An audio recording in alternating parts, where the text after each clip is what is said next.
لیکن رفتہ رفتہ اس کا استعمال کا دائرہ وسیع ہو گیا اور اسے قولی، عملی یا اعتقادی عبادت کے لیے بولنے لگی. یعنی جو اوریجنل تسبیح کا استعمال تھا وہ یہ تھا کہ اللہ کے احکامات کے اتباع میں تیزی کرنا،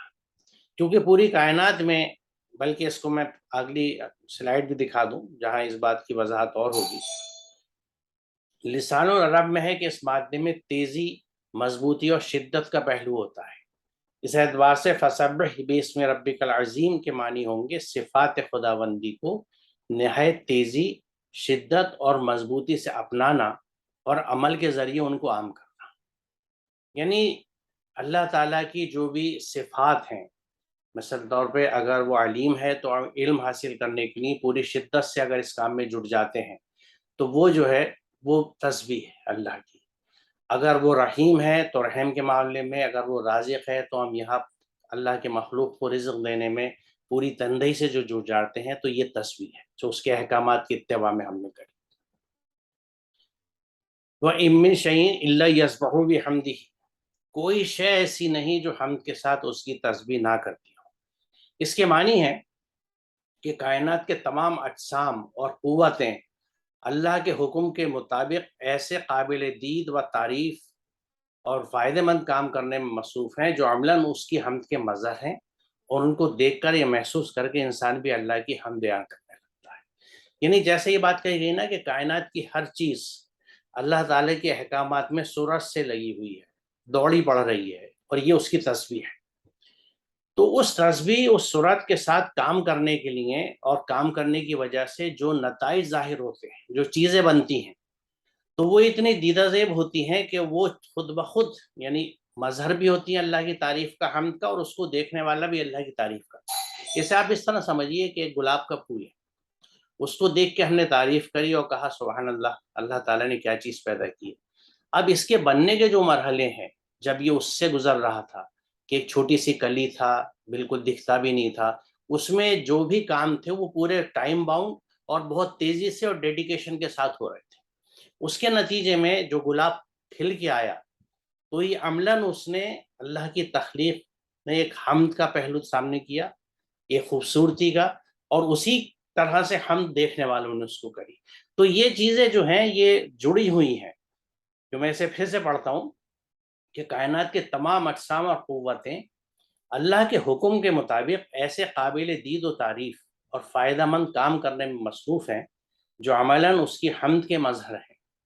یعنی اس کی حمد و تعریف، کیونکہ کیا چیز بنائی ہے، ہوا کتنی اچھی ہے، پانی کیسا ہے، یعنی جتنی نعمتیں ہیں اللہ تعالیٰ کی، وہ جب جب نظر آتی ہیں اور دیدہ بینا سے آنکھیں رکھنے والے جو لوگ ویژن رکھتے ہیں وہ اسے دیکھتے ہیں تو انہیں یقیناً یہ احساس ہوتا ہے کہ کیا چیز ہے نیچر میں، کیا کیا چیزیں کیسی ہیں، اور ان کو دیکھ کر یا محسوس کر کے انسان بھی اللہ کی حمد بیان کرنے لگتا ہے. تو اس آیت میں کیا بات کہی گئی ہے کہ کیا تم نے دیکھا نہیں کہ اللہ ہی کی تسبیح کرتا ہے جو بھی آسمانوں اور زمین میں ہے، اور پر پھیلائے ہوئے پرندے بھی، ہر ایک کو اپنی صلات اور تسبیح کا علم ہے، اور اللہ جانتا ہے جو وہ کرتے ہیں. یہاں اس چیز کی بہت وضاحت کی گئی ہے کہ اللہ ہی کی تسبیح کرتا ہے جو بھی آسمانوں اور زمین میں ہے، اور پر پھیلائے ہوئے پرندے بھی، ہر ایک کو اپنی صلات و تسبیح کا علم ہے. صلات ہے اللہ کے احکامات کی اتباع کرنا، اس کے پیچھے پیچھے احکامات لے جانا، اور تسبیح ہے جٹ کے کام کرنا. تو جو پلان کریشن کا اللہ تعالیٰ نے دے رکھا ہے کائنات کی ہر چیز کو، وہ اس میں پوری تندہی سے لگ کے اس کو وہاں تک پہنچا دیتی جو اس کی منزل ہے. تو یہ پروسیس جو ہے یہ اس کی تسبیح ہے، اور اس سے جو نتیجہ ظاہر ہوتا ہے وہ صلات کا نتیجہ ہے، جس میں وہ اللہ کے ان قوانین کو امپلیمنٹ کر کے خوبصورت شکل میں، ایک اچھے مظہر کی کیفیت میں، ایک بہترین ڈسپلے کی شکل میں، ایک بہترین رزلٹ کی شکل میں ہمارے سامنے رکھ دیتی ہے. اور اللہ جانتا ہے جو وہ کرتے ہیں، کیونکہ اللہ تعالیٰ نے ہر چیز کو پیدا کیا ہے اور وہ جانتا ہے کہ وہ کیا کر رہی ہے. تو یہاں پہ ہمیں یہ ذہن میں بات رکھنی چاہیے کہ اصل مفہوم تسبیح کا جو ہے وہ اللہ کے احکامات پہ جٹ کے کام کرنا، تندہی سے، محنت سے کام کرنا، یہ تسبیح کا مفہوم ہے. اور چلیے میرے خیال سے طارق صاحب اس کی یہاں وضاحت ہوگی کافی، آگے چلتے ہیں.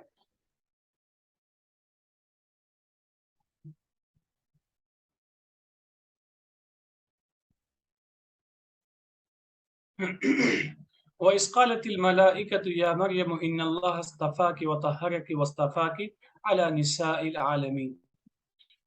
اور جب ملائکہ نے کہا اے مریم بے شک اللہ نے آپ کو چنا اور آپ کو طاہرہ بنایا اور آپ کو اس دور کی عورتوں پر چن لیا۔ یہ ایک مکمل واقعے کا ایک حصہ ہے جس میں حضرت مریم کو باقاعدہ بشارت دی جا رہی ہے، ان کو خوشخبری دی جا رہی ہے۔ پہلی خوشخبری یہ ہے کہ اللہ نے آپ کو منتخب کیا ہے ایک مخصوص عمل کے لیے کہ آپ مخصوص شخص کی ماں بنیں گی، اور دوسرا یہ ہے کہ آپ کو پاک کیا، طاہرہ بنایا۔ طاہرہ اس طور پہ کہ جو گناہوں کی آلائش ہے، گندگی ہے، ان سے آپ کو محفوظ کیا، اور آپ کو یہ بھی بخشا کیونکہ آپ کو ایک شرف مل رہا ہے کہ عیسیٰ جیسی شخصیت کی آپ ماں بنیں گی، تو یقین طور پہ بہت بڑا شرف ہے۔ اور اسی شرف کی بنیاد پہ کہا گیا وَاصْطَفَاكِ عَلَى نِسَاءِ الْعَالَمِينَ، جو بھی دور کی عورتیں ہیں ان سب کے اوپر آپ کو تفوق دیا گیا، فضیلت دی گئی کہ آپ کو چن لیا گیا کیونکہ آپ کو ایک عظیم ہستی کی ماں بنایا گیا۔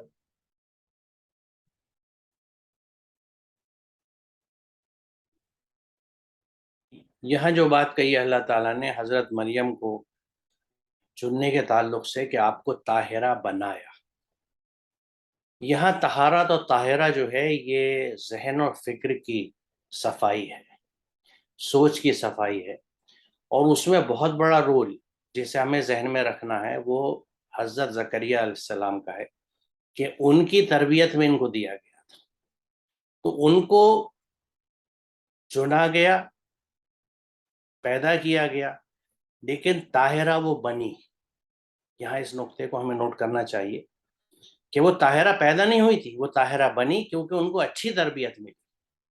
اس وقت کے نبی کے ہاتھوں ان کی تربیت ہوئی، حضرت زکریا کے ہاتھوں، تو لہٰذا ان کے اندر کسی طرح کی سوچ کی، فکر کی، دل و دماغ کی کوئی طہارت نہیں تھی، ایک صفائی تھی، کلیئرٹی تھی، اللہ کے احکامات کو سمجھتی تھی اور اس پہ عمل کرتی تھی،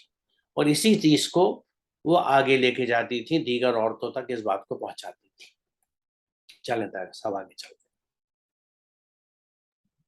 یہ ڈاکٹر صاحب بڑی اہم چیز ہے، اہم نقطہ ہے سمجھنے کا کہ ذہنی طہارت کے لیے تربیت کا بڑا اہم رول ہوتا ہے۔ یہ کوئی ایسی چیز نہیں جس کو مارکیٹ سے لے کے آیا جا سکے، بلکہ یہ ٹائم ٹیکنگ پروسیس ہے، وقت لگتا ہے ذہنی تربیت کا۔ جب ذہن کی تربیت طریقے سے ہو جاتی ہے تو اس طریقے سے پھر ہماری تمام حرکتیں، تمام اعمال، تمام سوچ اسی طرح سے ہو جاتی ہے۔ تو یہ بڑی اہم چیز ہے کہ جس طرح سے زکریا، اب بہرحال زکریا تو نہیں ہے لیکن اس کا کفالت اور تربیت، ان دونوں چیز کی ذمہ داری ہم لوگوں کے اوپر، آنے والی نسلوں کی ذمہ داری ہمارے اوپر ہے۔ تو یہ پہلو ہم کنٹرول کر لیتے ہیں تو زندگی یقین طور پہ بڑی بہترین اور اچھی اور گناہوں کی آلائش سے پاک ہوتی ہے۔ آپ نے صحیح فرمایا، کیونکہ دیکھیے اسکول تو ہم چن سکتے ہیں، اپنے طریقے سے بہترین اسکول میں بھیج دیں، بہترین ٹیوشن لگا دیں، لیکن تربیت کا جو خانہ ہے، جو پہلو ہے، وہ ماں باپ کا ہی ہے، اور اس میں اگر ماں باپ کمی چھوڑ دیتے ہیں جیسا آج اکثریت میں نظر آتا ہے، تو بچے کی وہ شخصیت نظر آ جاتی ہے۔ اس کی تعلیم کتنی بھی ہو جائے، بہت اچھی ڈگری ہو جائیں، لیکن اس کی تربیت میں کمی ہمیں اکثر نظر آ جاتی ہے۔ تو اس لیے تربیت کی بہت اہمیت ہے، اور اسی سے ذہن کی کلیئرٹی تھی۔ اور دیکھیے بچپن میں اگر بچے کی ذہن کی کلیئرٹی نہ ہو، اور اس میں سب سے اہم چیز یہ ہے کہ اس کے دماغ میں خدا کا تصور صحیح ہو، ہم اس کو انٹروڈیوس کریں اللہ کی کنسیپٹ سے کہ اللہ کیا ہے، اور اس کے حساب سے، اسی کے مطابق پھر اس کے احکامات کیا ہیں، ہم اس پہ کیوں چلیں، اگر چلتے ہیں تو کیا فائدے ہیں، اور نہیں چلتے تو کیا نقصانات ہیں۔ یہ لاجیکلی جب بچے کو سمجھا جاتا ہے تو ایک دوسری طرح کا مائنڈ سیٹ بنتا ہے، اور یہ بہت ضروری ہوتا ہے۔ چلیے آگے چلتے ہیں۔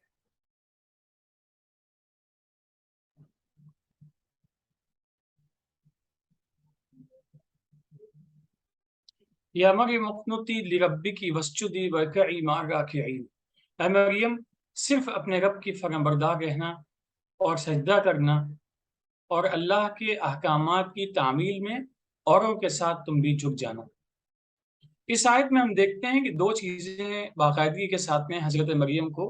سکھائی جا رہی ہیں، بتائی جا رہی ہیں، جن کا حکم دیا جا رہا ہے۔ پہلی چیز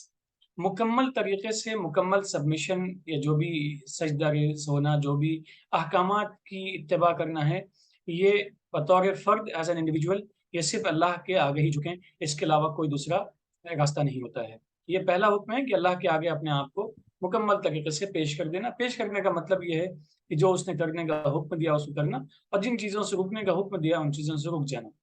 دوسری اہم چیز اجتماعیت کا پورا خیال رکھنا۔ ایسا نہ ہو کہ اپنی عبادت کی وجہ سے، اپنے تکشف کی وجہ سے اور اپنی بندگی کی وجہ سے سماج سے انسان الگ ہو جائے۔ تو اچھائیوں میں سماج کے ساتھ شامل رہنا،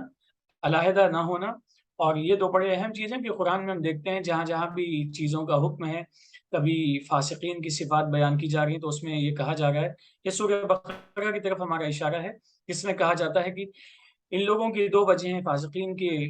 فاسق ہونے کی۔ پہلی چیز تو یہ ہے کہ اللہ سے رشتے کو توڑ لیتے ہیں، جو اللہ سے وعدہ کیا تھا اس کو توڑ دیتے ہیں۔ دوسری چیز، جن چیزوں کو اللہ نے جوڑنے کا حکم دیا تھا، یعنی خالق سے رشتہ، اس کو بھی توڑتے ہیں، اور خالق کے جو مخلوق ہے اس سے بھی رشتہ توڑتے ہیں۔ اور مخلوق میں یقینی طور پہ رشتہ دار بھی شامل ہوتے ہیں، سبھی لوگ شامل ہوتے ہیں۔ تو گویا یہاں پہ ہمیں قرآن میں وقتاً فوقتاً یہ بات ملتی ہے کہ ہمارے کسی انفرادی عمل کی وجہ سے اجتماعیت کا نظام ڈسٹرب نہیں ہونا چاہیے۔ یہ دو بہت اہم پہلو ہیں کہ ہماری انفرادی زندگی بھی مکمل صحیح ہو، اور ساتھ ہی ساتھ میں اجتماعیت کا پہلو، مل جل کے رہنے کا جو پہلو ہے، وہ بھی کبھی اس سے پہلو تو ہی نہیں کرنی چاہیے، اس سے ہمیں نگاہیں نہیں ہٹانی چاہیے، اس پہ بھی پوری توجہ رہنی چاہیے۔ دونوں کو ایک ساتھ لے کر چلنے کی ضرورت ہے۔ دیکھیے یہاں میں صرف یہ بات ایڈ کرنا چاہوں گا کہ یہ اجتماعیت جو ہے یہ اللہ کے احکامات کی اتباع میں ہو، کیونکہ کہیں بہت جگہوں پہ ہمیں یہ دکھتا ہے کہ جو اجماع یا اجتماعیت ہو رہی ہے وہ اللہ کے احکامات سے ہٹ کے ہو رہی ہے۔ تو اللہ کے احکامات پہ، کیونکہ دیکھیے اللہ کے فرما بردار رہنا اور سجدہ کرنا، سجدہ جو ہے یہ صرف ایک فزیکل پروسٹریشن نہیں ہے کہ زمین پہ پیشانی رکھ دی، this is total submission to divine order. اللہ کے احکامات کے تئیں اپنے آپ کو، اپنی ہستی کو پوری طرح سے سپرد کر دینا، ہر وقت اور ہر شعبے میں اپنی زندگی کے ہر اسفیئر میں اللہ کے احکامات کو دیکھنا، سمجھنا اور ان پہ عمل کرنا۔ اور یہ جو ہے ورکعی مع الراکعین، کہ جو اللہ کے راستے میں جھکنے والے ہیں تم ان کے ساتھ دینا، کیونکہ یہاں اجتماعیت کے ساتھ پہلی کنڈیشن یہ ہے ورکعی مع الراکعین، اللہ کے راستے میں جو لوگ جھکتے ہیں، جھک رہے ہیں، تم بھی ان کے ساتھ جھکنا۔ تو یہاں اجتماعیت ہے بہت اہم، کیونکہ ورنہ اگر اللہ تعالیٰ کی ہدایت کے تئیں اجتماعیت نہ ہو تو قرآن دوسری جگہ میں کہتا ہے کہ اگر تم زمین کی اکثریت کے کہنے پہ چلو گے تو تم بھٹک جاؤ گے، کیونکہ وہ اکثریت جو ہے گمراہ ہے، ذنیات کے پیچھے چلتی ہے۔ تو یہاں جھکنا ہے اللہ کے احکامات کے لیے، تو جو لوگ اللہ کے احکامات کی طرف جھک رہے ہیں تم بھی ان کے ساتھ جھک جاؤ اور فرما بردار رہنا۔ میرے خیال میں آج ہم یہاں رکتے ہیں، اور انشاءاللہ اگلے سیشن میں ہم اس سے آگے چلیں گے۔ وآخر دعوانا الحمدللہ رب العالمین۔ السلام علیکم۔ وعلیکم السلام۔